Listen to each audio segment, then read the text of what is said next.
নমস্কার বন্ধুরা। আজকে ভারত এবং শ্রীলঙ্কার মধ্যে দ্বিতীয় ওডিআই ম্যাচ শুরু হবে। তো এটি ভারতীয় সময় দুপুর 2:30 শ্রীলঙ্কার আর প্রেমাদাসা স্টেডিয়ামে হবে এটি। তিনটি ম্যাচ এই স্টেডিয়ামে অনুষ্ঠিত হবে। তো প্রথম ম্যাচে যদি দেখি, ভারত এবং শ্রীলঙ্কার মধ্যে প্রথম ম্যাচটি টাই হয়ে গিয়েছে, ড্র হয়ে গিয়েছে। তো যার ফলে দুজনে যার ফলে দুটি টিম তারা দুজনেই, শ্রীলঙ্কা এবং ভারত দুজনেই চেষ্টা করবে যে এই ম্যাচটা জিতে তারা সিরিজে 1-0 এগিয়ে যেতে। তো প্রথম ম্যাচে শ্রীলঙ্কা 230 রান করেছিল, সেই 30 রানের জবাবে ভারত 230 রান করে দেয়। ভারত সেই ম্যাচটি জিততে পারেনি এবং প্রথম ম্যাচটিকে দেখা গিয়েছিল যে পিচে ম্যাচ হয়েছিল, সেই পিচটা স্পিন সহায়ক ছিল এবং স্পিনারদের অনেক হেল্প করেছে।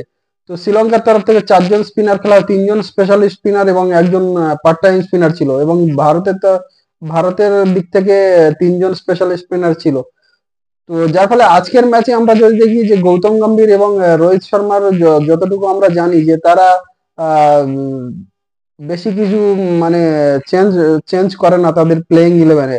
যদি কোনো বড় অঘটন না ঘটে বা কেউ যদি ইনজুরিড যদি না থাকে বা কারোর পারফরমেন্সে যদি কোনো প্রবলেম, ভালো পারফরমেন্স করছে না এরকম যদি কোনো প্লেয়ার হয়ে থাকে, তাছাড়া তারা প্লেইং ইলেভেন কোনো চেঞ্জ করে না। তো আজকে প্লেইং ইলেভেনে যদি আমরা দেখি, তো আজকেরকার গত ম্যাচে যে প্লেইং ইলেভেন ছিল, একাদশ ছিল, সেই একাদশ আজকেরকার ম্যাচে হয়তো থাকবে।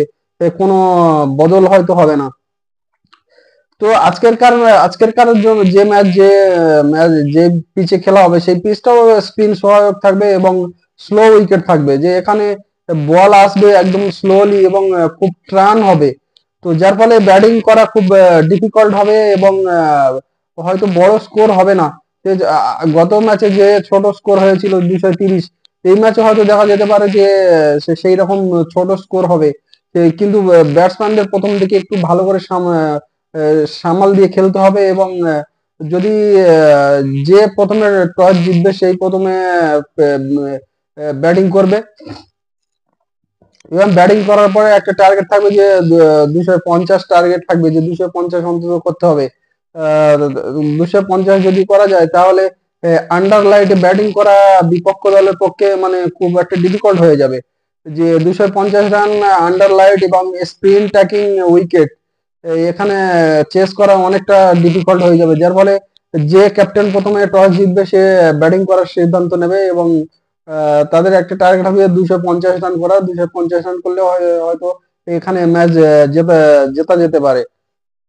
তো যার ফলে আজকে যদি ভারতীয় প্লেইং ইলেভেনে দেখি, তো প্লেইং ইলেভেনে কোনো চেঞ্জ বদল হওয়ার কোনো সম্ভাবনা নেই। শুভমন গিল এবং রোহিত শর্মা যথাক্রমে ওপেনিং করবে এবং রোহিত শর্মা গত ম্যাচে যদি আমরা দেখি, তিনি হাফ সেঞ্চুরি করেছিলেন এবং দুর্দান্ত একটা স্টার্ট করেছিলেন, কিন্তু পরবর্তীতে তিনি আউট হয়ে যান। এবং শুভমন গিলের কথা যদি দেখি, যে শুভমন গিল গত ম্যাচে প্রথম দিকে অনেক স্লো খেলছিলেন এবং স্লো খেলতে খেলতে তিনি তেমন বড় স্কোর করতে পারেননি, তিনি আউট হয়ে যান।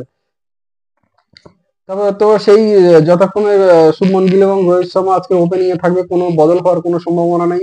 এবং 3 নম্বরে ওয়ান ডাউনে বিরাট কোহলি থাকছেন। বিরাট কোহলিও গত ম্যাচে সেভাবে ভালো রান করতে পারেননি। তিনি শুরুটা ভালো করেছিলেন, কিন্তু তারপরে তিনি আউট হয়ে যান এবং বড় স্কোর করতে ব্যর্থ হন। এবং আহ, যার ফলে আজকের ম্যাচেও বিরাট কোহলি অবশ্যই থাকছে।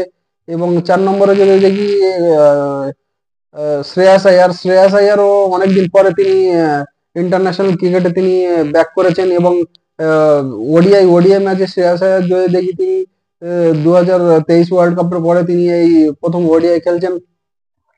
তো প্রথম ম্যাচটা শ্রেয়াস আয়ার ভালো যায়নি, তিনি ভালো রান করতে পারেননি এবং তিনি আউটও হয়ে যান।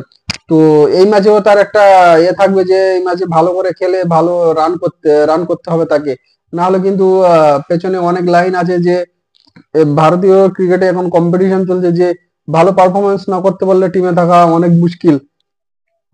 তো পেছনে যদি আমাদেরকে ঋতুরাজ গায়কোয়াড় আছে, তা তিনিও একজন ভালো ব্যাটসম্যান। তো যদি ভালো পারফরমেন্স না করতে পারে, তো টিমে জায়গা পাওয়া অনেক মুশকিল হয়ে যাবে। তো 5 নম্বরে যদি কে এল রাহুল, তিনি উইকেট কিপার এবং ব্যাটসম্যান। তো কে এল রাহুল গত ম্যাচে তিনি আহ, পরপর কিছু 3-4টে উইকেট পড়ে যাওয়ার পরে তিনি যখন ব্যাটিং করতে আসেন এবং তিনি বেশ ভালো সুন্দরভাবে খেলছিলেন, কিন্তু খেলতে খেলতে তিনি টিমকে জেতাতে ব্যর্থ হন এবং তিনি আউট হয়ে যান। তো এই ম্যাচেও তার লক্ষ্য থাকবে যে যদি স্পিন ট্যাগ উইকেট হয় এবং স্লো উইকেট যদি হয়, তাহলে ধীরে ধীরে প্রথম দিকে ধীরে ধীরে খেলা হয় এবং তারপরে আস্তে আস্তে আস্তে গিয়ে রানটাকে বড় বড় রানে পরিণত করা। তো কে এল রাহুল কোনো পরিবর্তন নেই, তিনি এই ম্যাচেও খেলবেন। এবং তার পরবর্তী কে এল রাহুলের প্রতিদ্বন্দ্বী হিসেবে যদি দেখি, ঋষভ পান্ত এই টিমে আছে, কিন্তু ঋষভ পান্তকে প্লেইং ইলেভেনের জায়গা দেওয়া হচ্ছে না, যে কে এল রাহুলকে দিয়ে উইকেট কিপিং করানো হচ্ছে। তো কে এল রাহুল থাকছে এবং শিবম ডুবে 6 নম্বরে যদি শিবম ডুবে দেখি, শিবম ডুবে গত ম্যাচে তিনি ভালো খেলেছিলেন এবং দুর্দান্ত, যে এমন এমন একটা পরিস্থিতি হয়ে গেছিল শেষের দিকে যে ভারত হয়তো এই ম্যাচ হেরে যাবে, যে জেতার কোনো সম্ভাবনা নেই। তারপরে শিবম দুবে তিনি আস্তে আস্তে খেলে খেলে তিনি একদম কাছাকাছি কাছাকাছি কাছাকাছিতে নিয়ে যান এবং তিনি ম্যাচটাকে ড্র করান, কিন্তু ড্র করে আর একটা রানের দরকার ছিল, সেই রানটা শিবম দুবে করতে পারেননি, তিনি এলবিডব্লিউ আউট হয়ে যায়। এবং তারপর পরের বলে আর্শদীপ সিং তিনিও আউট হয়ে যান, যার ফলে ম্যাচ ড্র হয়ে যায়। এবং শিবম দুবেও তিনি গত ম্যাচে 4 ওভার বোলিং করেছিলেন এবং 4 ওভার বোলিং করে তিনি একটি উইকেটও নিয়েছিলেন। তো শিবম দুবেও এই ম্যাচে অবশ্যই খেলবেন।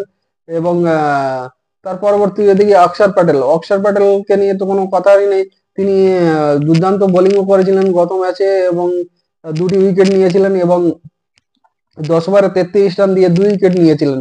তো তার দুর্দান্ত বোলিং করেছিলেন তিনি, এবং ব্যাটিং এও তিনি কিছুটা একটা আহ, মানে সহযোগিতা করেছিলেন, যে হয়তো আহ, ভারত এই ম্যাচ হয়তো জিতে যেতে পারে, যে কে এল রাহুল আর অক্ষর প্যাটেলের মধ্যে একটা পার্টনারশিপ তৈরি হয়েছে এবং কে এল রাহুলের পার্টনারশিপের সহযোগিতায় ভারত স্কোরের কাছাকাছি পৌঁছে গিয়েছিলেন, কিন্তু তারপর অক্ষর প্যাটেলও তিনি আউট হয়ে যান, যার ফলে ভারতের সেই ম্যাচটা জেতাও হলো না। তো অক্ষর প্যাটেল থাকছে এবং তারপরে আমরা যদি ওয়াশিংটন সুন্দরকে গত ম্যাচে তাকে ভারতীয় টপ অর্ডারে আমরা যদি 1 2 3 4 পর্যন্ত 4 5 পর্যন্ত যদি দেখি, ভারতীয় টিমে কোনো লেফট হ্যান্ডার ব্যাটসম্যান নেই। তো যার ফলে ওয়াশিংটন সুন্দরকে গত ম্যাচে প্রমোশন দিয়ে তাকে 4 নম্বরে ব্যাটিং করতে পাঠানো হয়েছিল, কিন্তু তিনি সেই তিনি কোচ যে তার উপর যে ভরসা করেছিল, গৌতম গম্ভীর এবং রোহিত শর্মা যে তার উপরে ভরসা করে তাকে প্রমোশন করেছিল 4 নম্বরে, কিন্তু তিনি সেটা ব্যর্থ হন, তিনি 5 রান করে আউট হয়ে যান। তো এই ম্যাচেও তিনি থাকবে হবে না। তো ওয়াশিংটন সুন্দর থাকছে, তারপরে তারপরে থাকবে কুলদীপ যাদব, তিনি দুর্দান্ত বোলিং করেছিলেন কিন্তু ব্যাটিং হিসেবে কিছু করতে পারেননি। তো কুলদীপ যাদব, তারপরে আর্শদীপ সিং এবং মোহাম্মদ সিরাজ। তো প্লেইং ইলেভেনে কোনো চেঞ্জ হওয়ার কোনো সম্ভাবনা নেই। তো আজকেরকার এই ভারতীয় টিম যদি এই গত ম্যাচে যে প্লেইং ইলেভেন ছিল, আজকেরকার ম্যাচে হয়তো সেই প্লেইং ইলেভেন থাকবে, যে কোনো হয়তো বদল হবে না।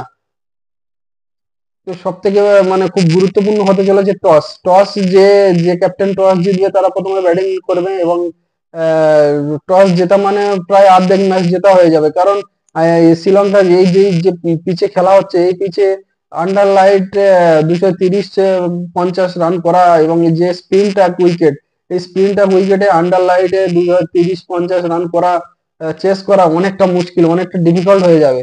তো যার ফলে গত ম্যাচেও আমরা দেখেছি আন্ডার লাইটে ভারতীয় ব্যাটসম্যানরা তারা কিভাবে স্ট্রাগল করেছে এবং 230 রান পর্যন্ত তারা চেস করতে পারেনি।